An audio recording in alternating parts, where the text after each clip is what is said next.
With your host, Ian Ferguson and rdventers. It's time for the STEM Dialogue, the podcast that exposes students to the world of science, technology, engineering, and math in a new light. Woo! Hey, what's up, STEM world? It's rdventers and Ian Ferguson back again for another week of the STEM Dialogue. Happy New Year's to everyone. This is our first episode for 2017, and we're so excited. Ian, what's going on, man? How you doing? What's up, man? I am feeling good right now. Good. I'm feeling good.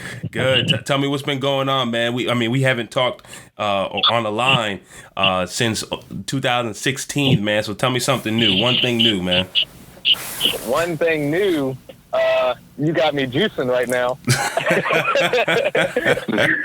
So I've been switching the diet up. It's actually going well, man. I've been basically replacing 2 meals out my day with juicing instead. Mm-hmm. And I thought the part that was going to bother me the most would be the taste of the drink. Yeah. But the part that is the most annoying, to be honest, is just the prep. Just like cleaning the juicer out every time and doing a lot. That's the annoying part. The drink doesn't bother me at all. Absolutely, man. Absolutely. But man, I've been, like I talked to you earlier about, I just been focusing on just trying to be healthy all around. Yeah. I've already been working out consistently, but now I need to, like I told you, do what I don't want to do is more cardio. Yeah. So I just got done doing some of that today. I'm feeling good, man. Me and you have been, to let the world know, staying pretty busy. We spoke in Philly at the Greatness Awaits conference mid-December. We spoke at the Greatness Awaits also in D.C. 2 weeks ago. And this past weekend, we spoke at the Adventist Youth Convention. I'm not sure if that was the name. In Connecticut, and that was my first time ever going to Connecticut. So that was good, man. We've been moving. Yeah, man. We kicked off this new year with a bang. Man, we're going at it, and like Ian said, one of our focus is for this new year is health. We started running a lot towards the end of last year. When I'm saying running, I mean like doing a lot of speaking gigs and going to a lot of schools and things of that nature, workshops and stuff like that. And I realized, and literally running. Yeah, and literally running. And I realized like my body really couldn't keep up with it. I was tired. I have asthma. People know my story. It was flaring back up. And I was telling Ian, man, for months I couldn't control the thing. And I realized beginning this year, I said, you know what? My number one priority this year is to get my health back, because if I can get my health back and get that to 100%, then I can operate in every area at 100%. So yeah, listeners, we're STEM folks, but we're trying to be healthy folks as well. And really just because, when your health is right, your mind is right, you can think right, you can perform better on work, you could be a little bit more creative. There's so many different more advantages that you have, man, when your health is intact. And we realize the rate that we're going with the more speaking gigs that we're putting on our calendar, with the more coaching and all the different things that we're putting on our calendar, we need to be in tip-top shape. So yeah, that's it for starting off this 2017, getting our health back. Yeah, so Ian, man, what you got this week for us for STEM in My World? STEM in My World, man. This is a interesting one. This is called let me pull up the official term for it. Mm-hmm. This is called the VainViewer. Say that again? A device. It's called a VainViewer, like the veins under your skin. Yeah. And it's a device that helps nurses find veins in real time. Basically, it looks like an X-ray on top of your skin. So it's like a light on your skin, but it shows where all of your veins are. And it's a digital image that's on your skin. And it's using something called near infrared. And it helps nurses determine the best point for insertion. It looks easy, man, because you can literally see where all your veins are. Wow. So it's kind of hard to miss where to put the needle at. Man. And it says once they insert the needle, since you can see the veins and how they're connected, you can navigate even through the curves with it. and I believe it is sold by a foundation called Christie Medical Holdings. If anybody's interested, it looks cool, man. They said the accuracy jumps up to 100% because you're looking directly at the veins in real time. Like, wow. I don't know how it can be any easier. Wow, you know? but I need that. I mean, well, my nurses or doctors or nurses that work on me, they need that because I don't know what it is. All my life, they have struggled finding veins on me, man. And I mean, really? They poking me 4 or 5 times, trying to draw blood, man. I'm just like, yo.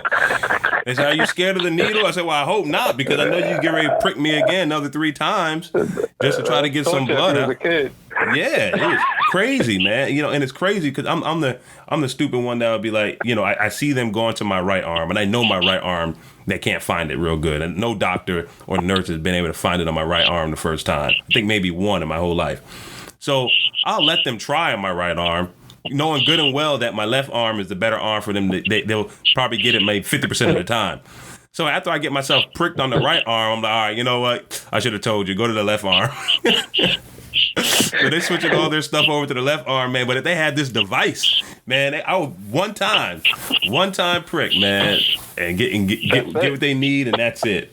So yeah, I'm gonna I can do it. I'm gonna let my nurses know about that. Phlebotomists, let them know about that. And yeah, no, that's crazy. That's awesome. That is awesome. Well, world, like we always do, we want to bring you guys a gift. A guest. We don't have a gift this week. We have a guest.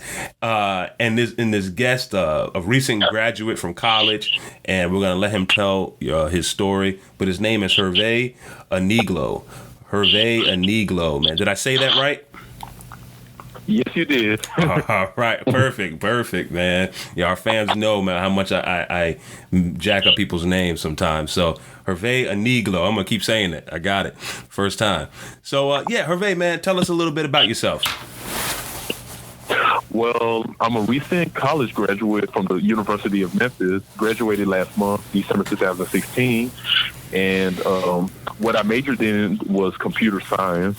And Congratulations! Thank you. Yeah. And in case you guys are wondering about my name, I was originally born in Lomé, Togo. Lomé is the city, Togo's the country. Togo's a country in West Africa. Oh, okay. Nice. Yep. Wow, man. Yeah. So how long? So tell us a little bit about the computer science and what brought you to going into computer science. So growing up in America, I spent most of my time, childhood, playing video games and surfing the web, and I was just amazed by, all the websites that I've been to, all the online games I've played, and video games in general. So originally, I wanted to become a video game developer as my future career. Mm-hmm. Create my own games, have my own studio or company. So I wanted to go to colleges outside of Memphis, like Full Sail University in Florida, and I wanted to go to the University of Advancing Technology in Tempe, Arizona. I want to go to a college that has a major that's related to video game development. Yeah, but the reason why I chose the University of Memphis is because my mom wanted me to stay home. She did not want me to leave, Memphis. Stay home, stay close to family, and on top of all that, I had a full ride scholarship to Memphis, the University of Memphis. Oh wow. Yep. Oh, wow. No, that's awesome, man. Killing it, man. Yeah, it's real good. So tell me, man, like you say you want to go into video game development. What made you, what strayed you away from going into video game development and more into computer science? Okay. Yeah, because when I enrolled at the University of Memphis, the closest major to video game development was computer science. Okay. Yeah.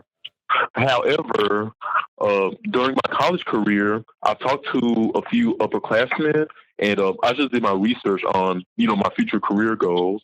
And it turns out that the video game industry is not as glamorous as I thought it was. It's not as amazing as I thought it was.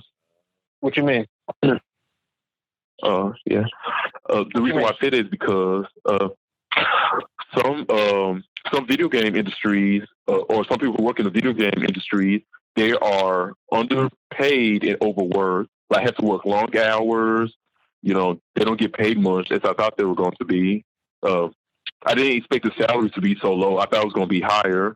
And what was the other thing? And, if you want to start your own video game company, chances are that you might get shut down. Your company might get shut down, become defunct within 6 months or less, because it's a lot of money to maintain it. And nowadays, people are having crowdfunding resources such as Kickstarter, Indiegogo, and they depend on those websites to gain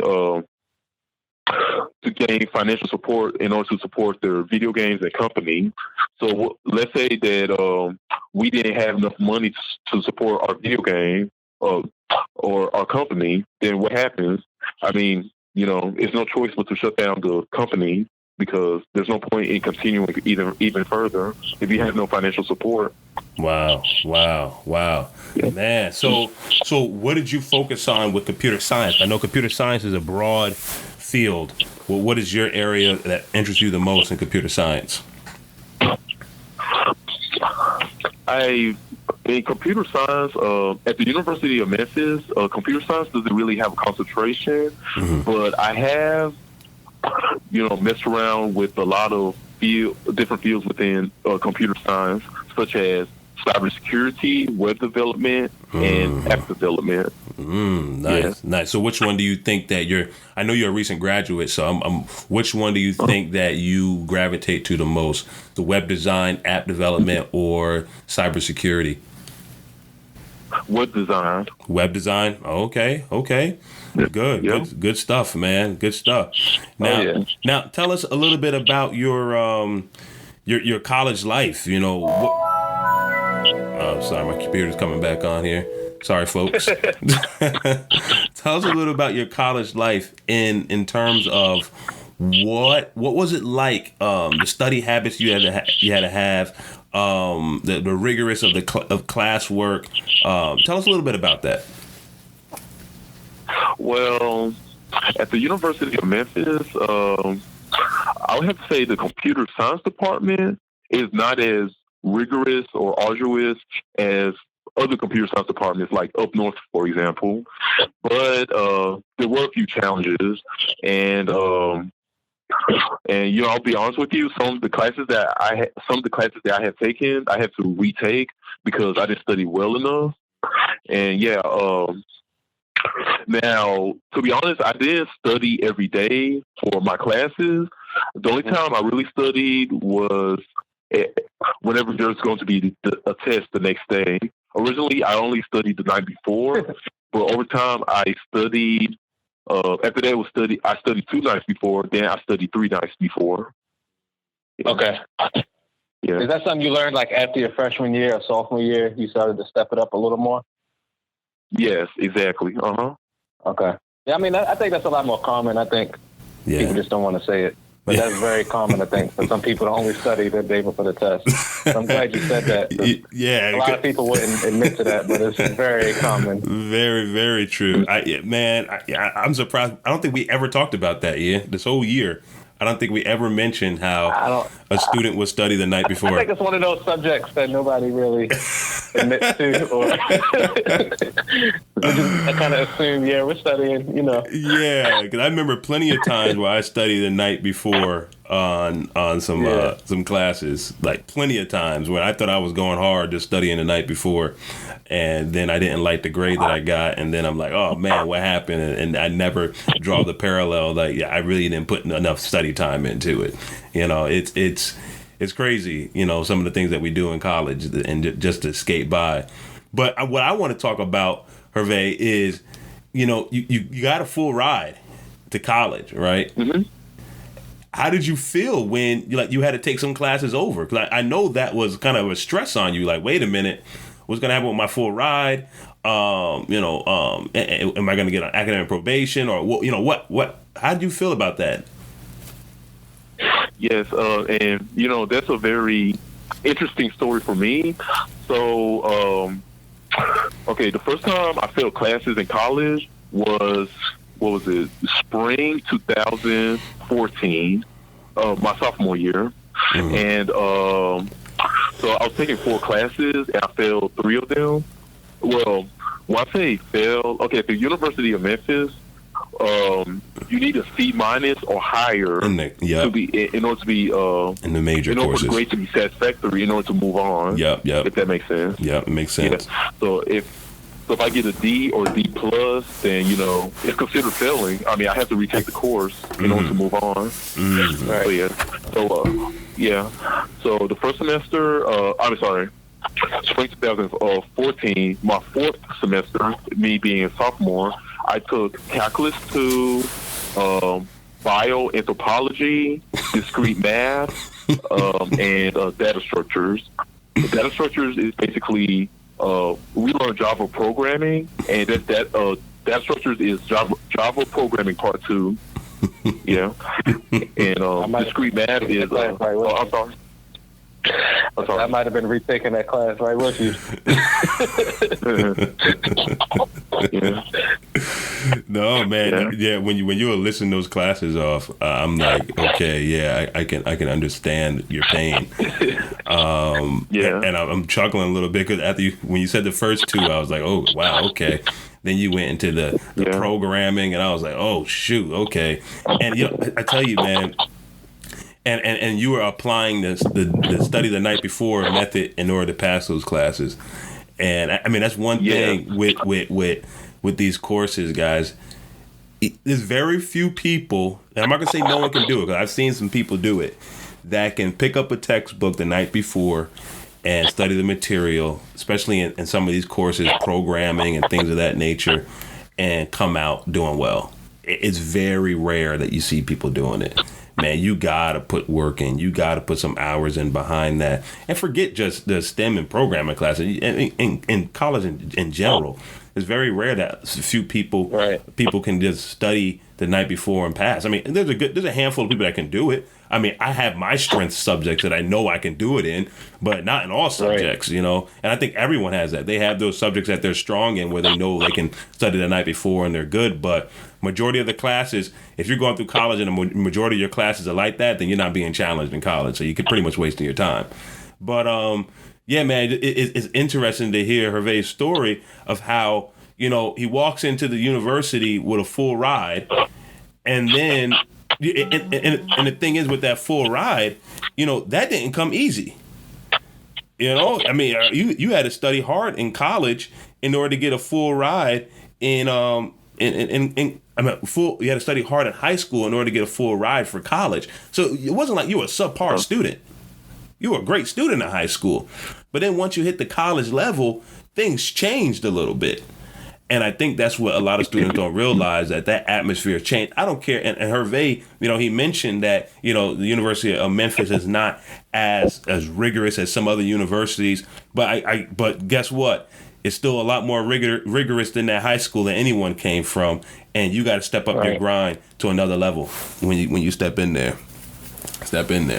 But yeah, Herve, man, thanks for sharing that. And as you look, tell actually, before I ask that question, tell us some things that you've done in school while you were in school outside of just regular schoolwork. Because I mean, you were just studying the night before, so at some point, so I know you were doing some other things. Yeah, you mean in terms of like extracurricular activities, or whether I was involved on campus? Yeah, involvement on campus, extracurricular activities, any of that stuff. Yeah, okay. During my freshman year, I just went to school and go home. Mm-hmm. But on the weekends, I worked. I worked at a fast food restaurant called Checkers. Didn't like it, so worked there for a year until my sophomore year. Mm-hmm. But my sophomore year of college, that's when I started to become more and more involved on campus. I guess you could say, okay, I'm kind of a weird person. I'm an introvert and an extrovert. I guess it depends on the situation, but I guess that's everybody. Everybody can be an introvert or extrovert. Yeah. So my sophomore year of college, I started joining a lot of clubs and started going to events like an Indian celebration and just a variety of things. And during my college years, I became heavily involved in a lot of clubs such as NSBE, National Society of Black Engineers, ACM, the Association of Computing Machinery, and other non-STEM organizations such as African Students Association, TLSAM? Well, TLSAM is STEM related. Tennessee Louis Stone Alliance of Minority Participation. The purpose of that is to encourage minorities in STEM majors, underrepresented groups in STEM majors, to pursue research opportunities and use those opportunities to increase their chances of getting into grad school. Yeah. Because there's not a lot of people like us in graduate school that are majoring in STEM. Yeah. Yes. Yeah. Man, that's it, man. Wow, that's a lot right there that you're doing, man. You were busy, man. You were busy. So tell us about your experience with maybe one of those organizations. Did you go to any conferences through those organizations? Yes. Yes. With TLSAM, NSBE, and ACM, all three. Let's start with NSBE. Fall 2015, I went to the NSBE Regional Conference, Fall Regional Conference, NSBE Region 3 Fall Regional Conference, which happened here in Memphis, Tennessee, at the Hilton Hotel. I went to the conference with my friend, Kareem Da Silva, a fellow computer science major, and we went there and participated in the hackathon. Do you know what a hackathon is? No, sir. No, explain that to us. I have an idea, but I want you to explain it to us. Okay, a hackathon is basically technology competition, software and hardware competition, where technology enthusiasts such as coders, programmers, hardware enthusiasts, computer engineers, they come together and try to, in teams, they try to create a unique solution to a certain problem, like creating an app, creating a website, whatever. So it's a competitive technological contest. Nice. And me and my friend, we participated in the hackathon, with NSBE, the NSBE hackathon. The task that we were given, the problem that we were given to solve was to create an existing application. Create an application that will replace the NSBE Connect website. So let's say the NSBE Connect website is shut down. It went obsolete. It just went defunct. We'll be the next thing to replace it. So me and my friend, we created an iOS app called NSBE Mobile, and we won first place. Oh, wow. We gave a good presentation. And hackathons, the unique thing about hackathons is that they're usually 12-hour. It's a 12-hour competition, which means from start to finish, you're programming nonstop, and you don't get a chance to sleep or anything. In some cases, you might get disqualified for sleeping or leaving the area. But it's an all-nighter competition, So me and my friend, for 12 hours straight, we created an iOS app called NSBE Mobile, and we presented it to the judges, and we won first place. Wow. Wait a minute. You created an app in 12 hours? Yes, me and my friend. Wow. Man. Wow. That is phenomenal, man. That is phenomenal. Wow. No, that's and what year were you when you did that? Were you junior, sophomore, senior? I was a senior. Okay. My friend Kareem was I believe a sophomore at that time. Yeah. Oh, wow. Some talented guys, man. We're working on getting ready to get an app going, man. We're gonna be calling you up, man, Herve, and picking your brain on that, man, because that's a awesome skill to be able to have, man. Awesome skill to have. So tell me, you graduated now in December. What's next for you? Well, now my plan is to find a full-time job. But as of now, I'm working 2 part-time jobs. Okay. Gotcha. And the 2 part-time jobs, so the first one is I'm an after-school teacher at a school called Promise Academy, and I teach the elementary schoolers basic logic and reasoning skills through the use of tablet apps, iPad apps. Nice. Yeah. Nice. Man, you killing it, man. Yeah. And my second part-time job is I'm a teacher's assistant for Code Crew. Code Crew is a nonprofit organization that inspires and motivates high school children and middle school children to become future tech innovators. So, yes. Awesome, man. That is awesome, man. Let me tell you something, man. Doors are going to fly open for you, and opportunities are going to fly open for you, man, because you're not just waiting for things to happen. You're using your skills, man, and applying them in places that can and to bring more value to those places, man. When I hear you working an after school program, teaching kids logic and through different iOS systems, and you're working in your other nonprofit, also teaching and inspiring, new developers. Man, that is phenomenal, bro. Because what happened is, we need people like you to give back to these communities, because a lot of students would never ever experience these things, So with you now placing yourself and your experience in their life, now you're opening their eyes to something that's going to change their life forever, man. Because technology is not going anywhere. Actually, technology is actually taking over everything. And I'm trying to get everybody to understand that, if you don't, just like older generation, say the baby boomers having trouble with computers and everything like that. That's how a lot of other people are going to be as technology continues to advance, because like I said, technology is not going anywhere. It's going to take over everything, and people need to learn how to adjust to it. And people that are in college need to maximize the opportunity to get involved in technology in some type of way. Go ahead, Ian.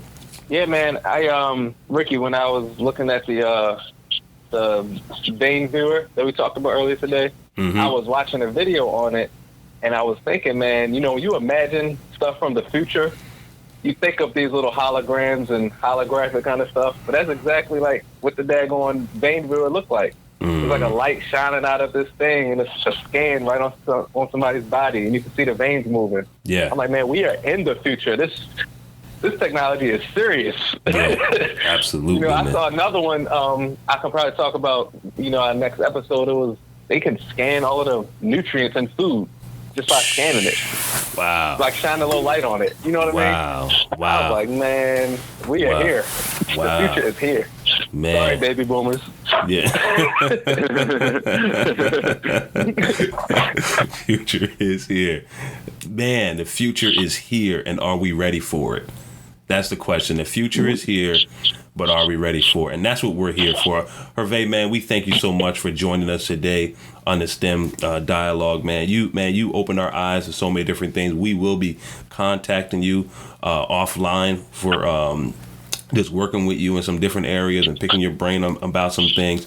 But the STEM world, listen, the future is here. The future is here right now. But the question is, are you ready for it? A lot of college students, you're getting geared up. You started off this new semester. You're in your majors, and for many people is a reunion. The first week is a reunion coming back to school. A reality check. Or not even a reality check yet. The reunion say, oh, we're back. Summer winter break is done. We're back in our classes, and things really probably won't sink in until that second week of classes. But are you ready to tackle this semester?